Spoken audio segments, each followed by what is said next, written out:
Having a clear reason for being, listening to customers, leadership flexibility in markets, putting the right partnerships together within a market, and then finally all the pieces of execution that are involved in succeeding in retail anywhere. Those were really the keys when we boiled down to everything that retailers were telling us. Wasn't a magic there, it was fundamental execution. So who are some of the success stories? What are they doing? Have a clear reason for being. So wonderful global retailers like IKEA and Sephora, they have a clear differentiation they bring to the marketplace. And as we started to look at this across country, very common themes came through.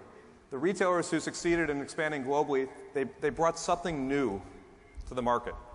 They're doing something that hadn't been done before to those local consumers. They got those consumers excited. They gave those consumers a reason to shop there for somebody else. And it's summed up wonderfully in a comment from Burberry that says, identify your points of difference. What does your brand do that few other companies do? It could be a product attribute. It could be a brand equity. It could be quality. It could be customer service. But do something that they have not seen before in that marketplace. And retailers like Hornbach, Fnac, and Hollister have been succeeding because they're bringing news to the marketplace. Listen to the customer. It's about as cliched a thing as you can ever say, but what they were really telling us is really listen to the customer. And in fact, one of the biggest mistakes that these retailers pointed out is they said, you know, if we're going to a market that's completely foreign to us, we acknowledge that and we listen to the customer there. When we're going to a neighboring country or somewhere that speaks the same language, we automatically assume we know that customer. And nothing can really be further from the truth. So listen to the customer and have great flexibility in local leadership. And you look across, whether it's Lidl or Media Market or Starbucks, these are very well-established global brands. They have a formula, they have a brand, yet each one of these companies did something different to adapt as they went to a local market. Starbucks had to change their format in China to meet local behavior. There was more seating there because it's a dine-in culture.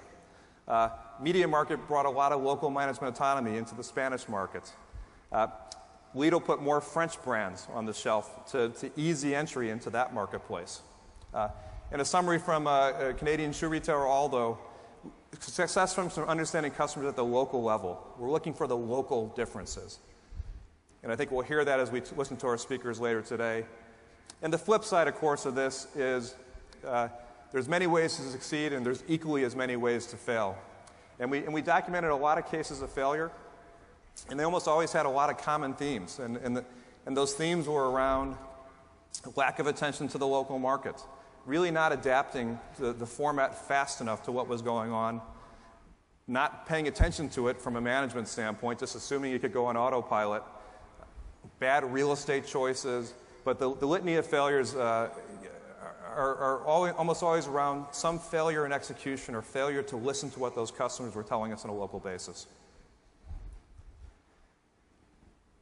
If you think you can go it alone in a foreign market, it's very difficult. So there's many ways to succeed. It can be partnering. It could be the acquisition of a company. Or it could simply be having great local leadership.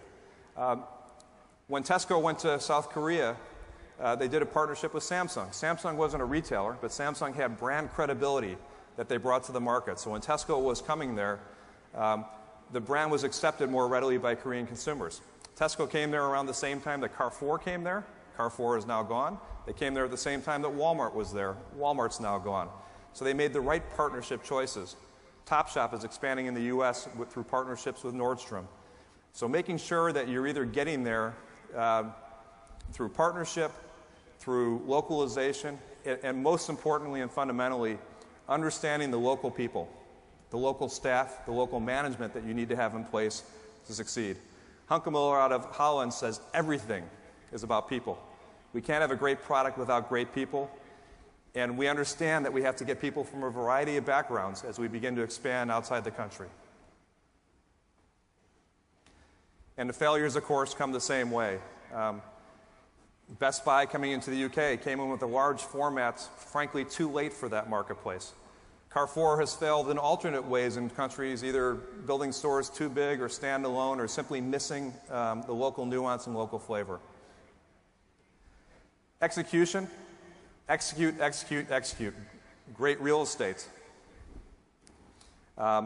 Getting the right locations, the top brands, making it into the market. And almost everybody who succeeded says, we got there first, we got great locations, and those locations remain the best locations we have. And it's not about how many countries you can get to, how fast you can get there. It's about getting there right and getting there the right way.